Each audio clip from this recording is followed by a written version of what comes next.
tal? Enhorabuena que está hoy con nosotros. Les doy la bienvenida preguntándole qué sabe de la palabra recordar o recuerdos. ¿Sabía usted que se divide en re, que significa nuevo, y en cordis, que se traduce como corazón? Oigan, corazón. En otras palabras, recordar es pasar nuevamente por el corazón. Hoy vamos a hablar de cómo se forman los recuerdos, qué es esa capacidad que tenemos los humanos de memoria para almacenar información, retenerla y, ojo, regresarla de nuevo a la mente como si fuera algo que estamos viviendo de nuevo en el presente. Tenemos con nosotros a un súper experto, y lo digo así con todas las palabras. Aquí en entrevista especial de Guía tu Cuerpo nos acompaña el doctor Gerardo Mora Gutiérrez, quien es psicoterapeuta y psicoanalista y bueno, también es profesor de psicología en una de las universidades más prestigiosas de México. Bienvenido de nuevo a entrevista especial de Guía tu Cuerpo, doctor Mora. Nos han pedido muchísimo que usted regrese y por eso le hemos pedido amablemente que esté hoy con nosotros. Así que vamos al grano ya de entrada. ¿Cómo se forman los recuerdos? Bueno, de entrada, muchas gracias por la invitación, Aisa. Encantado de estar contigo de nueva cuenta. Pues hablemos de recuerdos. ¿Cómo se forman los recuerdos? Con vivencias, con sensaciones, con percepciones, con todo lo que vamos registrando desde el momento en el que estamos gestándonos, porque a pesar de que tenemos una inmadurez del sistema nervioso en ese momento, también empezamos a gestar parte de nuestros recuerdos en términos de lo que significan las sensaciones. Es decir, Aisa, es muy importante esto porque mucha gente piensa que los recuerdos solamente es lo que podemos decir o de lo que podemos narrar, pero no es así. Los recuerdos tienen que ver con las sensaciones más íntimas que sentimos en algún momento de nuestra vida, inclusive antes de estar en este mundo, ¿no? Por así decirlo. Las sensaciones más íntimas. ¿Y dónde se guardan esas sensaciones más íntimas? ¿En qué parte del cerebro? Yo pienso que no solamente en el cerebro. Tendemos mucho a pensar solamente en la biología de la memoria. Claro. Y es cierto, ¿no? Hay un hipocampo, tenemos una parte de nuestro cerebro que se llama la amígdala, que no se olvida, ¿no? Así podemos recordarla muy fácilmente porque la memoria nunca olvida. Tenemos el hipocampo, como dije hace un momento, que tiene que ver con toda la secuencia de actividades que tenemos que hacer y que es necesario recordar. Y desde luego que también tenemos lo que tiene que ver con el lóbulo temporal medial, que es donde almacenamos los recuerdos de larga duración. Es decir, tenemos diferentes estructuras de nuestro cerebro de acuerdo a lo que queremos almacenar y es ahí donde van alojándose cada una de las sensaciones, de los recuerdos, de las percepciones o de los acontecimientos que se van a volver parte de nuestra memoria. Yo siempre me he preguntado, ¿por qué no recuerdo todo lo que me gustaría recordar de mi infancia? Claro, es interesantísima también esta pregunta. La gente lo pregunta habitualmente. Sí, y creo que la respuesta tiene mucho que ver con dos motivos. El primero, porque nuestro sistema nervioso no está lo suficientemente maduro.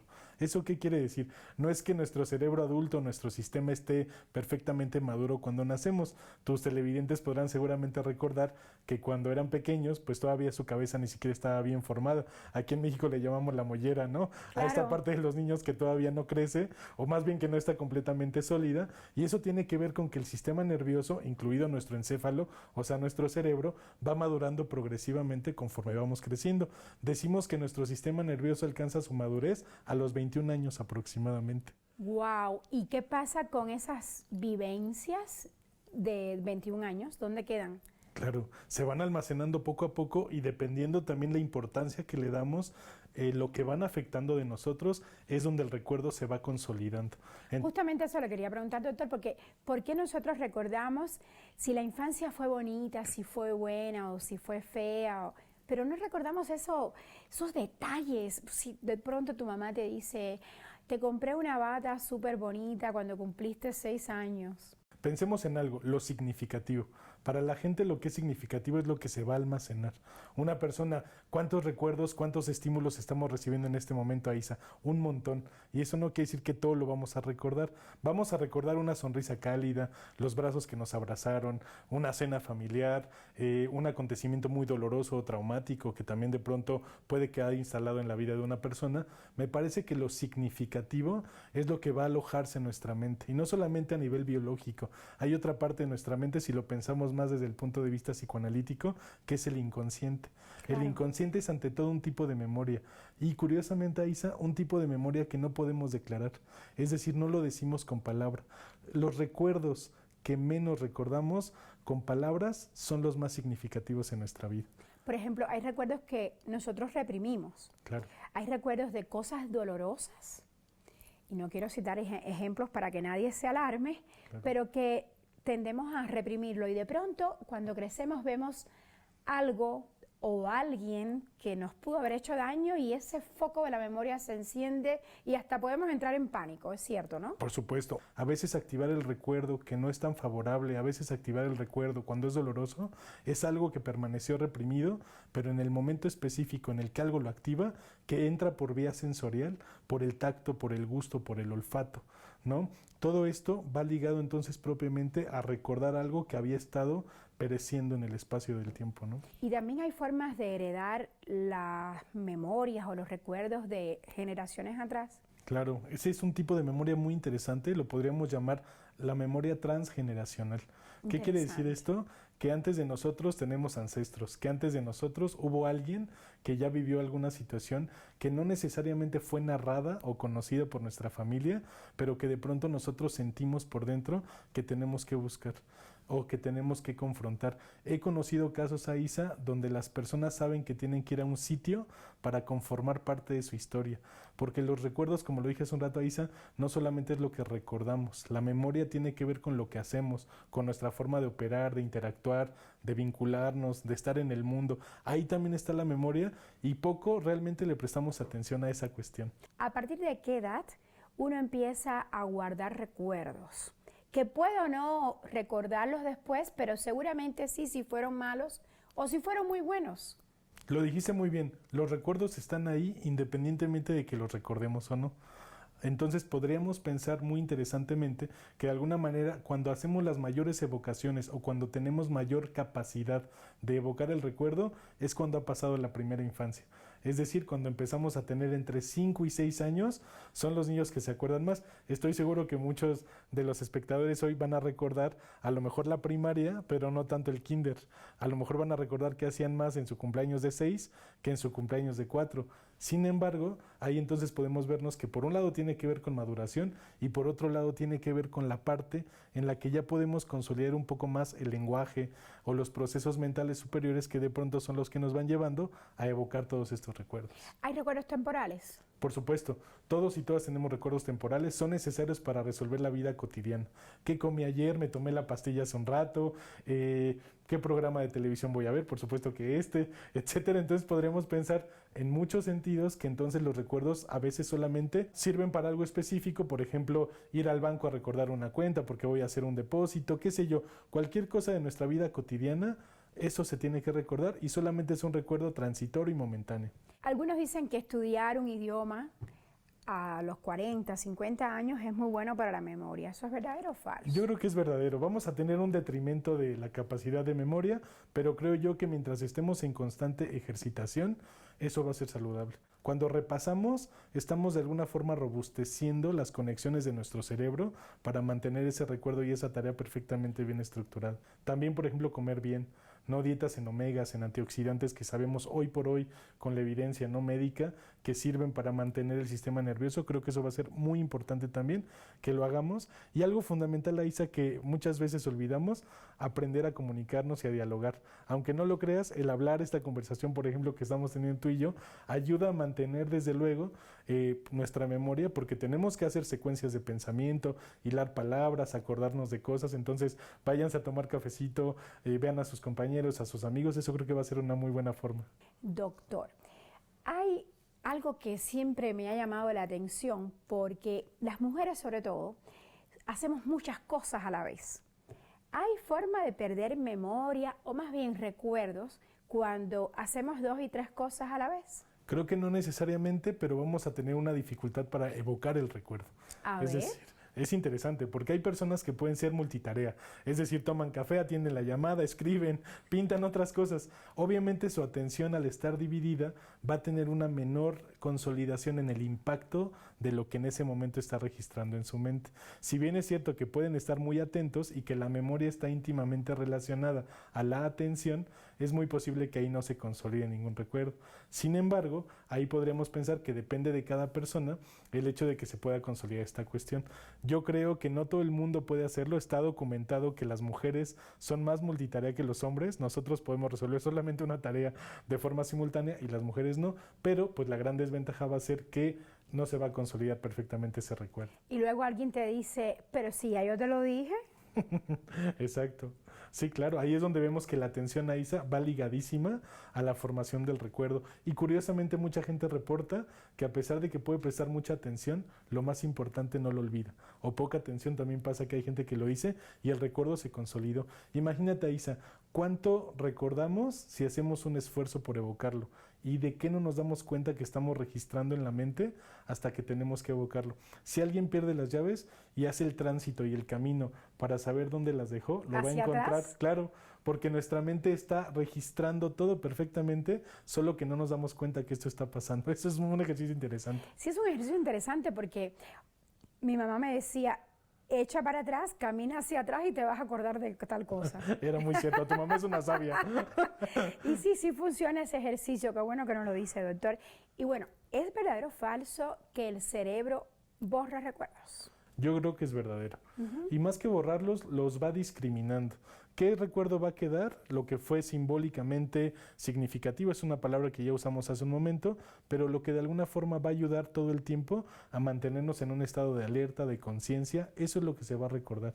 Hace rato decía lo de los idiomas. Una persona que no practica un idioma lo va a olvidar, porque su propia mente va a hacer que suplante propiamente, que utilice el espacio que ya utilizaba ese recuerdo y va a sustituirlo. Entonces sí es verdadero ahí. Pero los idiomas sí, cuando uno no los practica se duermen, pero luego empiezas a escucharlos y uno siente que de pronto empiezan a vivir en uno. Claro, son aprendizajes que estaban ahí esperando ser evocados. También los músculos tienen recuerdo. Claro, qué bueno que lo tocas, Isa. El cuerpo mismo es un receptáculo de recuerdo. Y ahí me gustaría quizá dar una explicación muy concisa. Seguramente les va a hacer mucho sentido a tus televidentes. Creo yo que cuando hablamos del cuerpo hay que hablar de la memoria del cuerpo. Y es la memoria que no hemos hablado todavía, no declarativa. Es decir, la memoria que no permanece en palabras, sino que permanece en acciones, en formas de estar y en formas de vincularnos. A ver, póngame ejemplos. Por ejemplo, nadie va a olvidar cómo su mamá lo tocaba cuando era chiquito. Nadie va a olvidar lo que de pronto le sabía la sopa a las 4 de la tarde cuando estaba lloviendo en su casa. Nadie va a olvidar la Navidad en la que fue feliz, o nadie va a olvidar de pronto el impacto del primer beso. Yo qué sé, Isa, cualquier cosa que de pronto... Uy, eso se pone bueno, el impacto del primer beso, es cierto. Sí, y eso es muy interesante porque el cuerpo es receptáculo de la memoria. Es decir, no necesitamos que alguien nos diga algo, porque podemos inclusive olfatear algo y saber inmediatamente evocar alguna situación muy interesante. Ahora bien, yo le puedo decir a mi cerebro, esto no lo quiero olvidar. O no necesariamente le tengo que decir al cerebro, esto no lo quiero olvidar. Digo, cuando estoy ante situaciones muy agradables. Claro, yo creo que no tenemos que decírselo al cerebro porque la mente lo va a recordar y el cuerpo lo va a recordar. Ojalá pudiéramos dar Eso es el indicaciones. subconsciente. Exacto, en el inconsciente ojalá que pudiéramos hacerlo desde luego. Doctor, con ese aporte, ¿qué le parece si hacemos una pequeña pausa y luego continuamos con esta interesante charla? Claro que sí. Atentos, que ya volvemos en entrevista especial de Guía tu Cuerpo.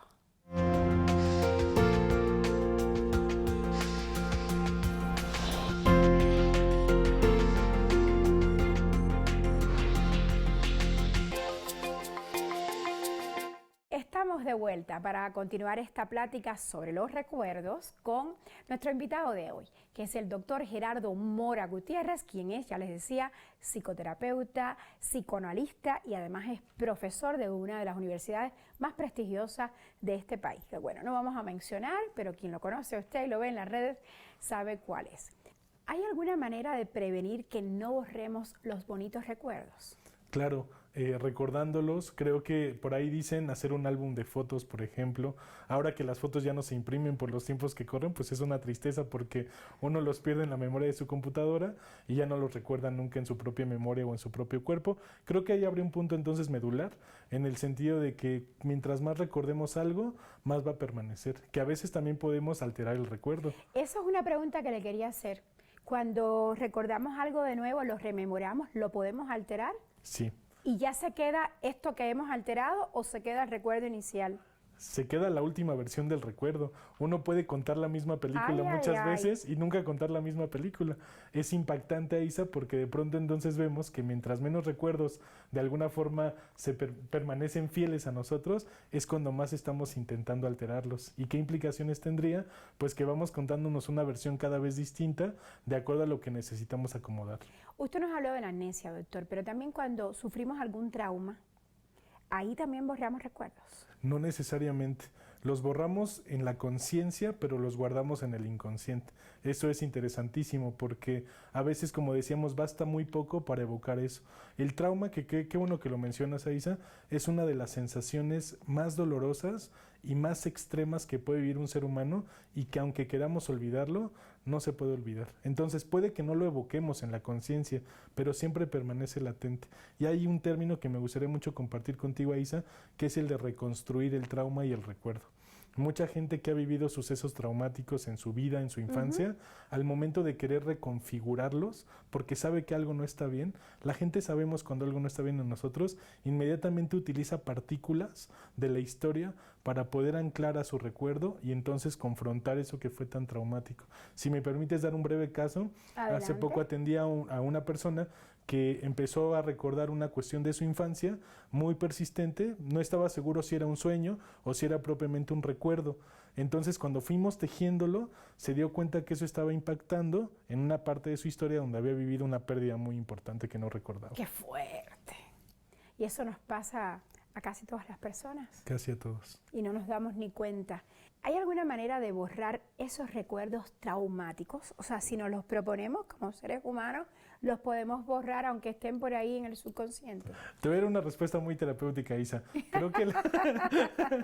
Creo que la mejor manera de olvidar es recordar.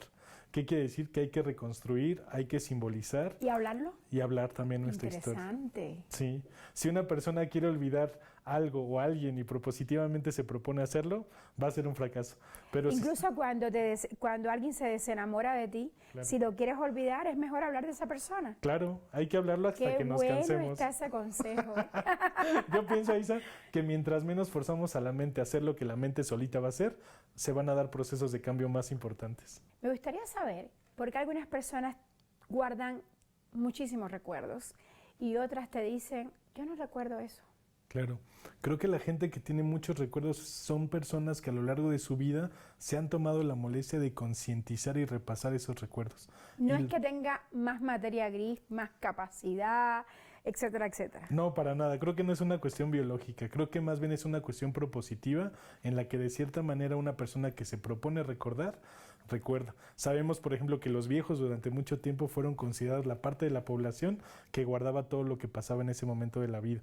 Entonces creo yo que no es una cuestión propiamente biológica, sino que va ligándose más a lo que una persona puede recordar o no. ¿Qué pasa cuando los recuerdos te provocan depresión? ¿Cómo manejas eso? Creo que cuando hay afectaciones del estado de ánimo ligadas a la memoria, o ligados, mejor dicho, a la memoria, hay que tener muy en cuenta que mientras más queramos evadirlos, más los vamos a recordar. Creo que los estados de ánimo bajos a veces son porque personas no han podido resolver un duelo, porque están estancadas o de alguna forma están vivenciando muchas veces esa situación que se empeñan en tener que recordar. Y porque hay algo importante, ¿no? Se dice mucho comúnmente en la actualidad, yo lo escucho, que tiene que ver con aferrarnos a algo. Creo que mientras más nos aferramos a algo, menos lo vamos a olvidar, más difícil va a ser para nuestra parte amigdalina del cerebro el poder soltar ese recuerdo, y ahí no va a ser algo sencillo, va a requerir mucha terapia, un acompañamiento muy específico, porque mientras más se aferra, más difícil va a ser el tránsito por la vida y más va a afectar desafortunadamente su estado de ánimo. Vamos a los niños. Cuando los niños tienen recuerdos desagradables recientes de algún problema en la escuela, un tema de bullying, ¿eso ¿se les va a olvidar en algún momento o hay forma de que, o van a estar cargándolo siempre? Yo creo que lo van a cargar hasta que lo puedan procesar. De esto depende mucho el acompañamiento de los padres, de los profesores, la violencia, el medio en el que vivimos actualmente, etcétera. Creo que está lleno de situaciones que la mente necesitará olvidar o que necesitará negar, porque la negación es un mecanismo de defensa donde de alguna manera lo que intentamos es hacer parecer que no pasó nada, cuando en realidad pasó mucho. Y cuando un niño trata de negar lo que le pasó, o sea, te lo cuenta y después se lo va negando, ¿esto qué consecuencias trae? Muy graves, yo diría que va a haber trastornos infantiles muy ligados a esta cuestión. Vemos, por ejemplo, niños con enuresis, que es cuando se hacen pipí, con encopresis, que es cuando se hacen popó, o situaciones muy graves cuando ya no controlan los impulsos, que hay problemas de conducta en la escuela, que se ponen renuentes con sus padres, que no pueden convivir con sus compañeros. Creo que tiene que ver con situaciones que están impactando de forma repetitiva al niño o a la niña y que de pronto no puede de alguna forma resolver. Y yo creo una cosa, Isa, nunca intentemos entender a un niño con el procesamiento mental de un adulto. Al niño hay que entenderlo como niño. Entonces hay que darle el peso del niño, hay que darle lo que corresponde a él para que podamos realmente poder ayudarlo.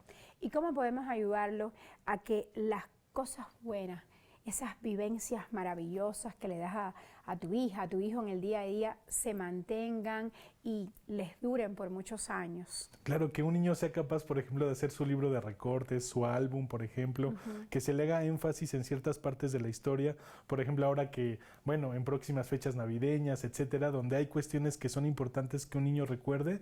Creo que como adultos nuestra labor es, mira, puedes recordar esto, mira qué bonita la vivencia, acompañar el suceso de palabra. Créeme, Isa, que va a representar muchísimo para el niño porque él va a hacer conexiones de palabra con el acontecimiento. A ver, doctor Mora, vamos a poner algunos ejemplos para que esto se traduzca de otra manera. Claro, hay que hacer recuerdos significativos. ¿Y qué es un recuerdo significativo? El que está acompañado de afecto, de emotividad y de palabras. ¿Qué quiero decir, Isa? Si yo te regalo esta taza o se la regalo a mi hijo, no voy a decir es la taza simplemente, es la taza amarilla que dice a Isa y que por lo tanto es significativa para mí. Y que te compré por amarilla porque esto y esto y lo otro, hay que darle una explicación de las cosas. Claro, eso lo olvidamos mucho los adultos porque en el mundo infantil mientras más explicaciones haya, más significado va a tener eso.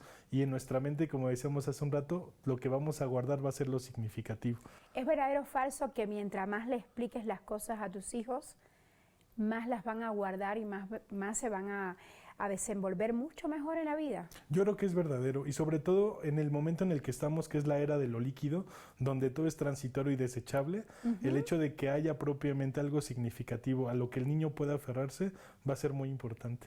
Un buen regalo para un niño es una caja de recuerdos, un álbum de fotos, como decíamos, y una cuestión donde de pronto pueda almacenar todo esto y baste un pequeño objeto, una pequeña vivencia para evocar toda una infancia feliz o una infancia que va a meritar, obviamente, ser recordada.